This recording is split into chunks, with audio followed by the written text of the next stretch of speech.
नमस्कार मित्रों, आज की क्लास में आप सभी का हार्दिक अभिनंदन, स्वागत, नमस्कार। जैसा कि हिंदी शिक्षण में, हिंदी व्याकरण शिक्षण में जो रीट, पटवार, फर्स्ट ग्रेड, सेकंड ग्रेड सभी भर्ती प्रतियोगी परीक्षाओं में व्याकरण के अच्छे खासे क्वेश्चन आते हैं। और ध्यान रखें व्याकरण को, क्योंकि हिंदी को हमने बचपन से पढ़ा है। बहुत सारे विषय ऐसे होते हैं जिनको हम बहुत दिनों के बाद में पढ़ते हैं, जैसे साइको है, साइको या कई इस तरह के सब्जेक्ट होते हैं, जैसे मैथ है, जिसको हम 10वीं के बाद में नहीं पढ़ते हैं बहुत सारे विद्यार्थी। तो सबसे पहले हम ये देखते हैं कि व्याकरण शिक्षण में जो बचपन से जिसको पढ़ते हुए आ रहे हैं फिर भी उसमें त्रुटियां हो जाती है, गफलत में हम प्रश्न को गलत कर बैठते हैं। व्याकरण का एक सीक्वेंस होता है, वर्ण विचार, उसके बाद में शब्द को उसके बाद में फिर जिस तरह से इंग्लिश में पार्ट ऑफ स्पीच पढ़े जाते हैं उसी तरह से यहाँ पद को पढ़ा जाना चाहिए। संज्ञा, सर्वनाम, क्रिया, विशेषण, अव्यय, इनका एक निश्चित क्रम होता है। आइए आज की कक्षा में हम कुछ इसी तरह की बातों को जानेंगे। देखें, क्योंकि ऐसा कहा जाता है, ध्यान रखें, जय का समस्त साधन नर की बाहों में रहता है। एक व्यक्ति को जिस समय वो व्याकरण का अध्ययन कर रहा होता है उस समय व्याकरण में, क्योंकि ये प्रत्येक विषय के साथ रटना और समझना, ये दो बातें होती है। तो आपके अनुसार क्या होना चाहिए? किसी भी टॉपिक को रटना चाहिए या फिर समझना चाहिए? निसंदेह 90% या 99% लोगों का मत ये होगा कि हमें किसी भी टॉपिक को रटना नहीं, समझना चाहिए। मेरा मानना थोड़ा सा अलग है कि किसी भी टॉपिक को समझना तो खैर चाहिए ही, लेकिन आपको रटना भी पड़ेगा। बहुत सारी चीज़ें ऐसी होती है जहाँ रटना भी पड़ेगा, जैसे पानी के पर्यायवाची हैं, सूर्य के पर्यायवाची हैं, वहाँ समझने के साथ आपको रटना भी होगा। तो रटने और समझने का दोनों का अपना अपना महत्व होता है। देखते हैं, समीर जो शब्द है ये वर्णों का एक समूह है और ये शब्द है। समीर 7वीं कक्षा में पढ़ता है। कुछ बातें मैंने पहले से लिख रखी है, हमारा जो अनावश्यक समय है वो खर्च न हो। समीर 7वीं कक्षा में पढ़ता है। यहां समीर जो शब्द है वो है पद। यहां समीर शब्द है, यहां समीर पद है। बात एक ही है, चाहे शब्द कहें या पद कहें, लेकिन ध्यान रखें व्याकरणिक इकाई के रूप में शब्द और पद में थोड़ा सा अंतर हो जाता है, और वो अंतर ये है कि समीर यहाँ शब्द है, यहाँ पद है। पद की परिभाषा क्या होती है? जब कोई शब्द वाक्य में प्रयुक्त हो जाता है वह पद कहलाता है। ध्यान दें, जब कोई शब्द वाक्य में प्रयुक्त होता है वह पद कहलाता है। इसलिए समीर यहाँ एक पद है, 7वीं एक पद है, कक्षा में पढ़ता है। ये सभी शब्द अपनी अपनी जगह पद हैं। अब ये शब्द नहीं होकर के पद हैं।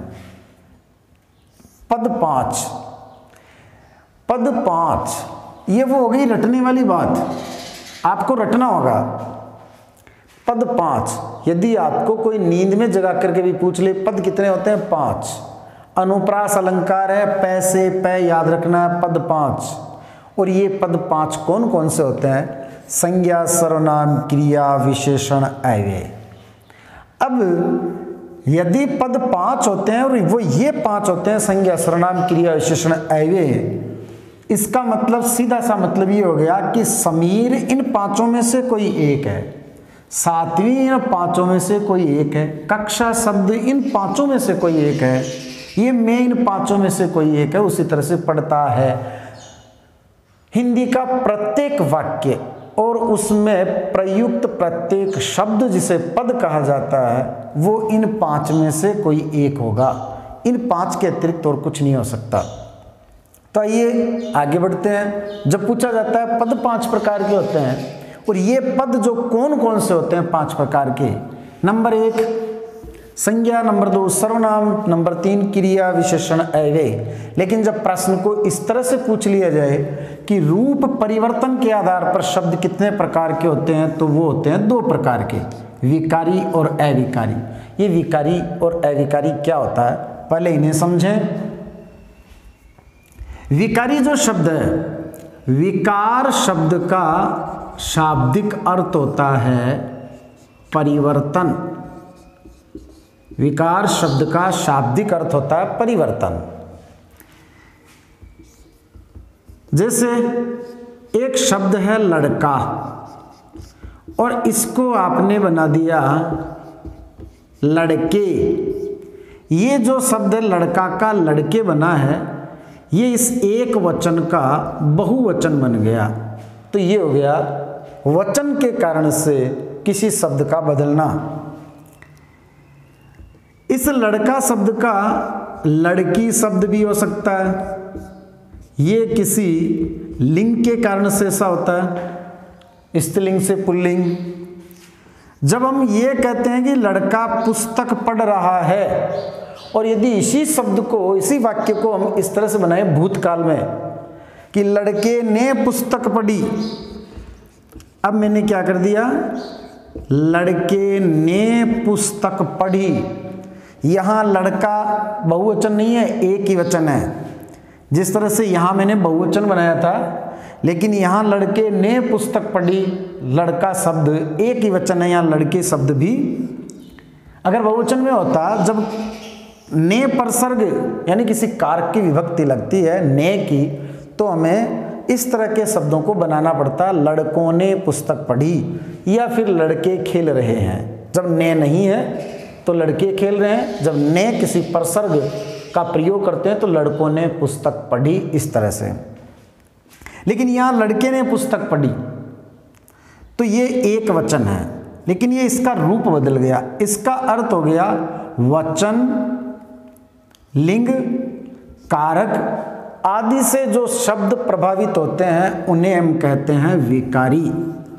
और जो शब्द परिवर्तित नहीं होते हैं, जैसे नहीं, इसी तरह से यथा, प्रति, जितने भी जो उपसर्ग हैं, निषेध, मत, कुछ इस तरह के शब्द हैं जो परिवर्तित नहीं होते हैं, उन्हें अविकारी शब्द कहा जाता है। बाकी शब्द सभी समझ में आ चुके होंगे आपके, लेकिन मैंने एक शब्द लिखा है अच्छा, इसको मैंने अविकारी में लिखा है। ध्यान रखें, अच्छा शब्द विकारी भी है और अच्छा अविकारी भी है। कैसे? अच्छा, मीठा, कई इस तरह के शब्द हैं। जिस समय अच्छा शब्द विशेषण के रूप में प्रयुक्त होता है, विशेषण विकारी होता है, इसलिए वो विकारी होगा। और जिस समय अच्छा अव्यय के रूप में अर्थात क्रिया विशेषण के रूप में प्रयुक्त होता है, उस समय वो अविकारी होगा।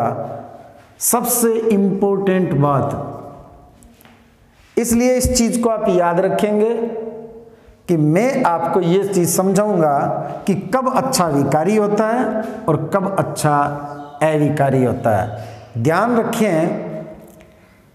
अब उस सारांश की ओर चलें कि कोई शब्द तब तक शब्द है जब तक कि वो स्वतंत्र है। ज्यों ही वो वाक्य में प्रयुक्त हुआ वो पद बन गया, और पद 5 प्रकार के होते हैं, इन 5 में से। अब एक चीज बताएं, यदि आपसे कोई कहे कि संज्ञा का उदाहरण दो, तो हमने उदाहरण दिया रमेश।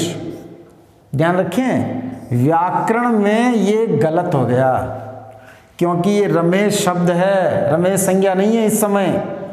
वो एक अंडरस्टूड बात होती है कि रमेश जो है वो इस संज्ञा के अलावा कुछ हो नहीं सकता, इसलिए अगले ने शॉर्ट में पूछ लिया, हमने शॉर्ट में बता दिया। बाकी अगर कोई कहे रमेश क्या, रमेश तो शब्द है, अब उसने कह दिया क्या संज्ञा नहीं है? जी नहीं। यदि बहुत गहराई में हम जाएं और जब ये बात विद्वान समानों के बीच में हो, संज्ञा क्यों नहीं है? क्योंकि संज्ञा के लिए उसे क्या बनना होगा? पद, और पद के लिए क्या करना होगा? वाक्य में प्रयोग करना होगा। इसीलिए तो आपने भी कई जगह पढ़ा होगा कि वह शब्द जो है वो सर्वनाम भी है और सार्वनामिक विशेषण भी है। अच्छा शब्द विशेषण भी है और क्रिया विशेषण भी है, तो उसे विशेषण बताएं या क्रिया विशेषण, इसके लिए वाक्य में प्रयोग करना होगा।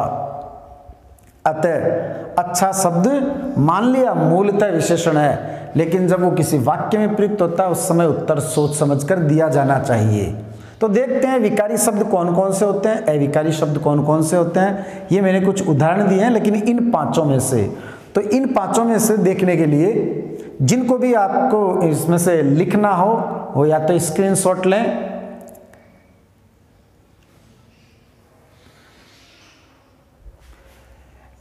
यदि आपने वो स्क्रीनशॉट ले लिया होगा लिखने के लिए या अपने पास सुरक्षित रखने के लिए, विकारी और अविकारी शब्द कौन कौन से हैं। जो 5 पद होते हैं उनमें से संज्ञा विकारी है, सर्वनाम भी विकारी है, इसी तरह से क्रिया भी विकारी है, विशेषण भी विकारी है, जबकि अविकारी शब्दों में अव्यय है।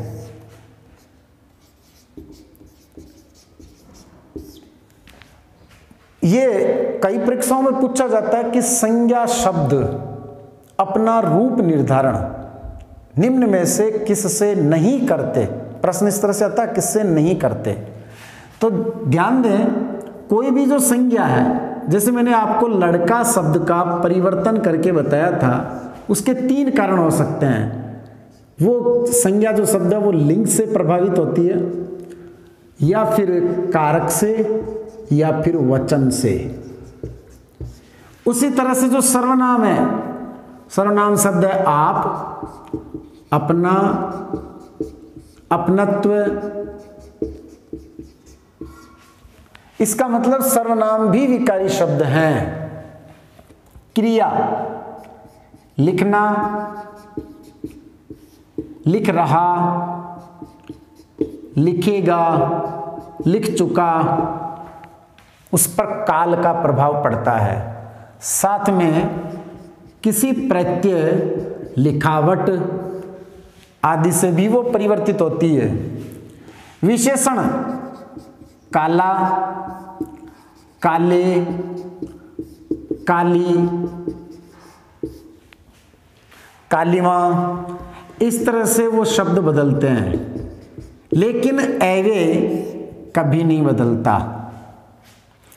आइए देखते हैं, मैंने शब्द बताया था अच्छा, और एक शब्द मैंने बोला था मीठा।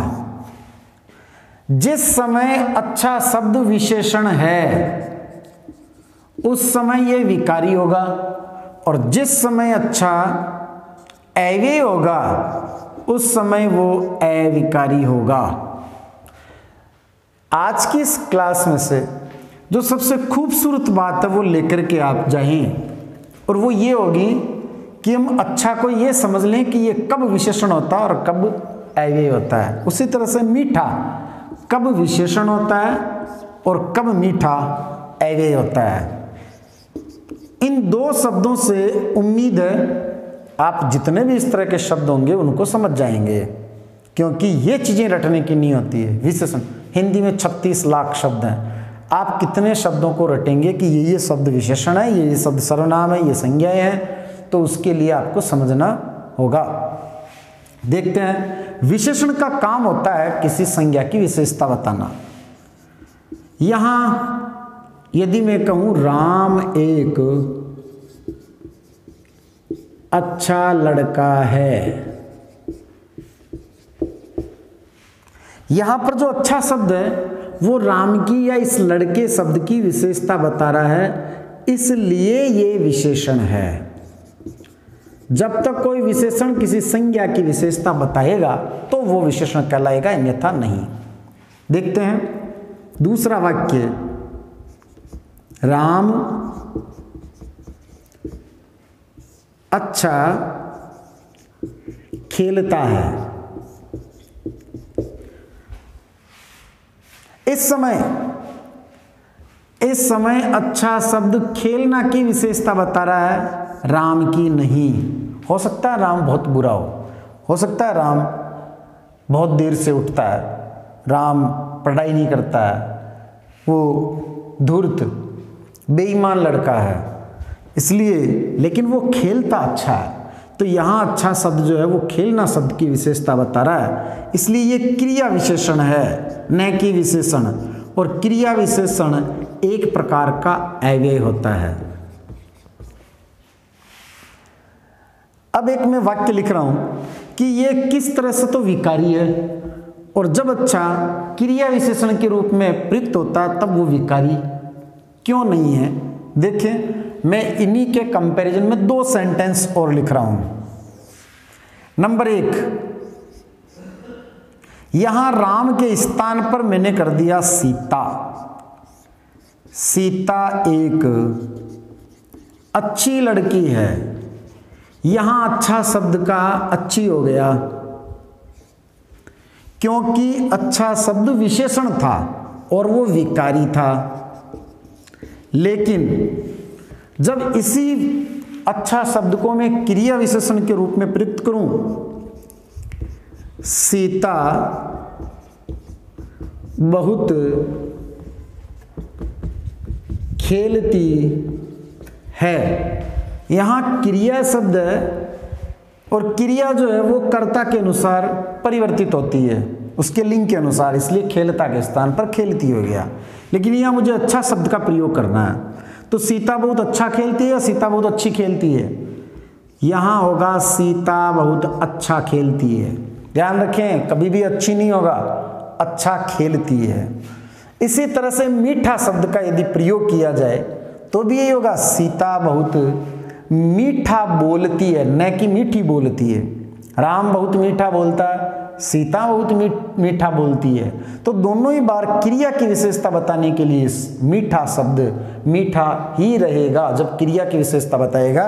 लेकिन जब विशेषण के रूप में प्रयुक्त होगा तो राम ने मीठा आम खाया, राम ने मीठी आइसक्रीम खाई, तो वहां मीठा और मीठी आइसक्रीम और आम स्त्रीलिंग और पुल्लिंग के अनुसार परिवर्तित हो गया। जबकि वो क्रिया विशेषण के रूप में जब राम बहुत मीठा बोलता है, सीता बहुत मीठा बोलती है। यही वो बात है कि जब ये विशेषण के रूप में प्रयुक्त होते हैं ये विकारी होंगे, और जब ये क्रिया विशेषण के रूप में प्रयुक्त होंगे, अव्यय के रूप में प्रयुक्त होंगे, तो ये अविकारी कहलाएंगे। इसलिए अच्छा मीठा इन शब्दों को समझें, रटे नहीं। एक बार इसका भी आप स्क्रीनशॉट लें या फिर लिखें।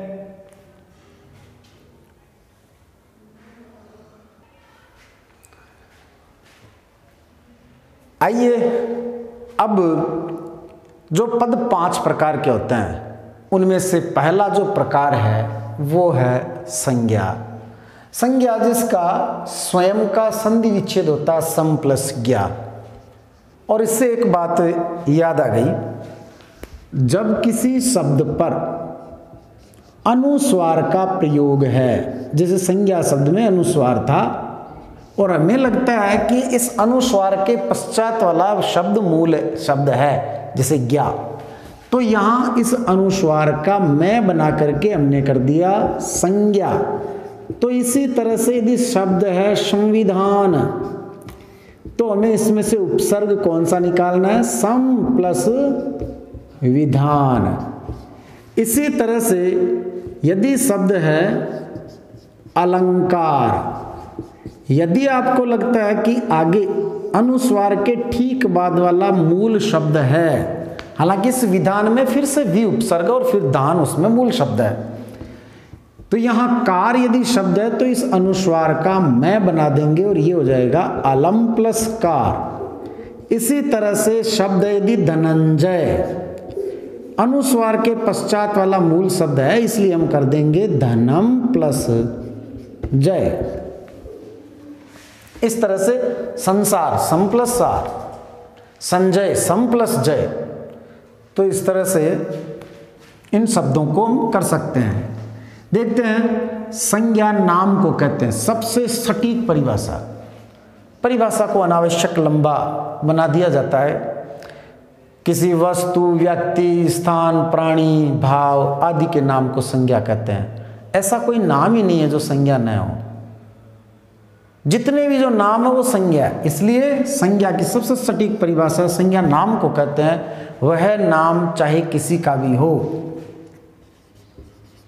वह नाम चाहे किसी का भी हो, वह नाम चाहे किसी का भी हो।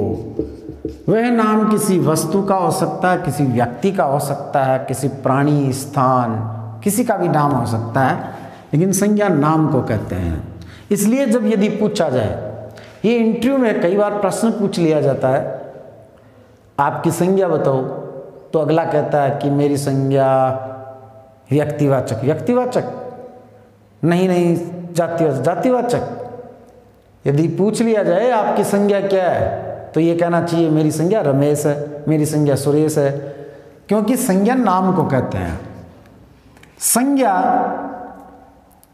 क्योंकि जैसा हमने अभी थोड़ी देर पहले पढ़ा था कि संज्ञा का रूप निर्धारण किस किस तरह से होता है। रूप में रू की मात्रा बड़ी आती है। संज्ञा का रूप निर्धारण, तो संज्ञा का रूप निर्धारण जो होता है वो होता है 3 तरह से। नंबर 1, उस पर लिंग का प्रभाव हो सकता है, उस पर वचन का प्रभाव हो सकता है, और उस पर कारक का प्रभाव हो सकता है। अब इनको देखें आप, इनमें से ये चीज और ये चीज, ये दोनों बातें आपके समझ में आ चुकी है। यद्यपि ये बात भी आपके समझ में आ गई होगी, फिर भी एक बार हम इस पर और ध्यान देना चाहेंगे कि कारक का किसी संज्ञा पर प्रभाव किस तरह से पड़ता है। जैसे मैंने आपको बताया था कि लड़का शब्द का यदि आप तीसरी कक्षा में पढ़ा रहे हैं और वहां आप बच्चों को ये समझा रहे हैं कि जो लड़का शब्द है वो एक वचन है और लड़के शब्द बहुवचन है, जहां पर भी आपको लड़का लिखा हुआ दिखे आप उसको एक माने, जहां लड़के लिखा हुआ दिखे वहां आप एक से अधिक माने। ये इसलिए कहते हैं हम क्योंकि जब छोटी कक्षा में बच्चों को जब उनका मानसिक स्तर अधिक नहीं होता तो हम उनको इस तरह से समझाते हैं। अब उन्होंने देखा कि लड़के खेल रहे हैं और आप उनसे पूछोगे कि यहाँ पर एक है या अनेक, तो वो कहेंगे अनेक। आपने उनको ये कहा कि इस बार बताओ लड़के ने पुस्तक पढ़ी, हो सकता है तीसरी कक्षा के स्टूडेंट ये कह दे कि ये तो अनेक है, लेकिन आप उन्हें कहोगे ये अनेक नहीं है, ये तो एक ही है, लड़के ने पुस्तक पढ़ी, तो वो आपको क्या कहेंगे कि फिर सर आपने जो पहले ज्ञान दिया था क्या वो गलत था? तो पहले का दिया हुआ ज्ञान भी गलत नहीं था, लेकिन यहाँ स्थिति बदल गई। यहाँ लड़के खेल रहे हैं, यहाँ है लड़के ने पुस्तक पढ़ी। यहाँ एक वचन होने के बावजूद भी लड़के लिखा गया है और यहाँ बहुवचन होने से लड़के लिखा गया है। तो इन दोनों में से क्या कोई एक गलत है? तो दोनों ही राइट है। तो जब कोई एक होता है तब तो लड़का लिखना चाहिए, लड़का खेल रहा है, लड़का पुस्तक पढ़ रहा है। लेकिन ये ऐसा क्यों हुआ? ये हुआ जब भूतकाल में इस रूप में क्रिया का प्रयोग किया जाता है तो ने परसर्ग आता है, और ने परसर्ग की विशेषता है कि वो संज्ञा को इस तरह से प्रयुक्त करने पर विवश कर देता है, और यही संज्ञा का तिर्यक रूप कहलाता है।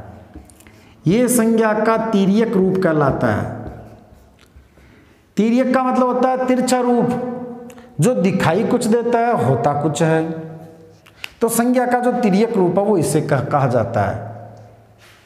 एक बार आप लिखें, फिर कुछ एग्जाम्पल और देखते हैं।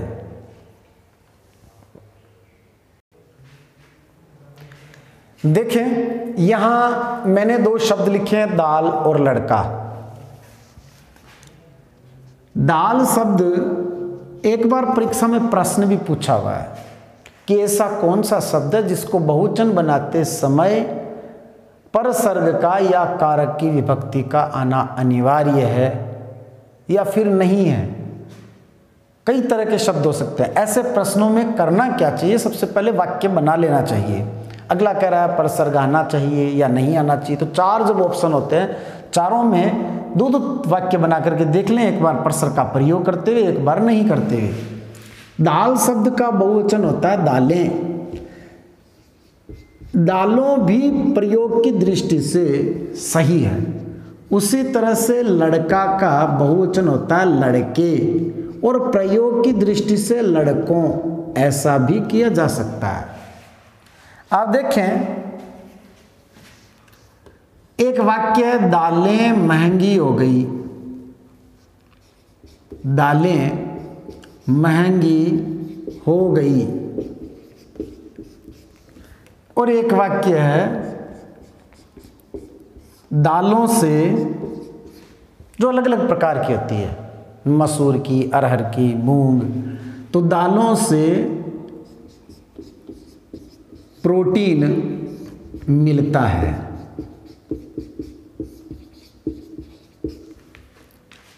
दूसरा वाक्य है, लड़के खेल रहे हैं। और एक वाक्य है, जब इसका ओकारांत प्रयोग करेंगे, लड़कों ने खेल खेला।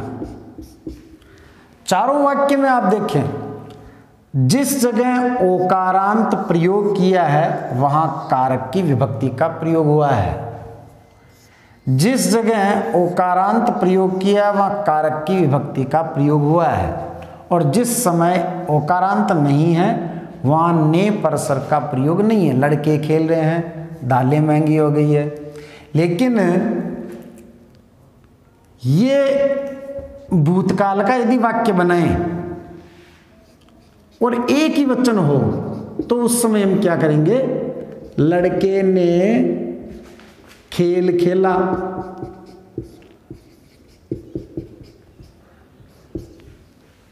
उसी तरह से आवश्यक नहीं है कि उसका रूप इस तरह से परिवर्तित हो। केवल यदि ये लिखा हुआ है रमेश और उससे वाक्य बनाया हुआ है रमेश पुस्तक पढ़ रहा है, रमेश पुस्तक पढ़ रहा है, और यहां दूसरा वाक्य रमेश ने पुस्तक पढ़ी।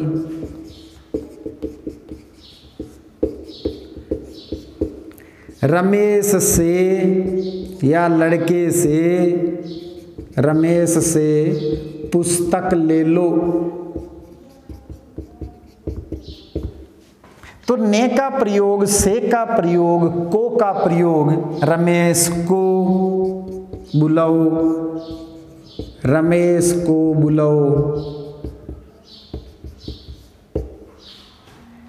तीनों ही वाक्यों में कारक की विभक्ति होने से इसे हम संज्ञा का तिर्यक रूप कहेंगे।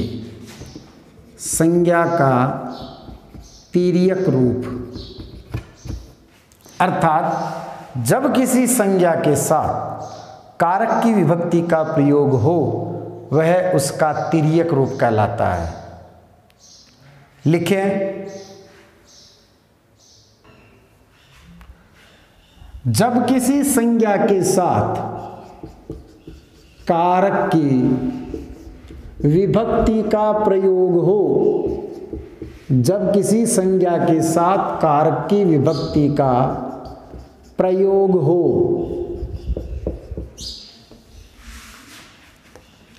वह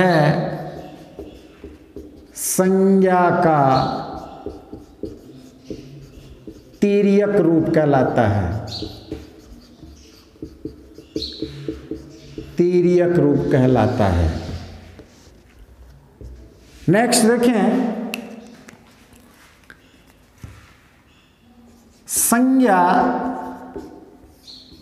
गणना के आधार पर कितने प्रकार की होती है? संज्ञा गणना के आधार पर।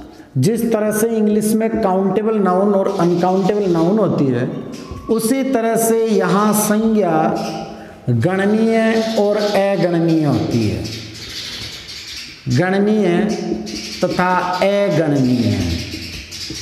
गणनीय संज्ञाओं में ऐसी संज्ञाएं जिनका वचन परिवर्तित किया जा सके, जैसे किताब,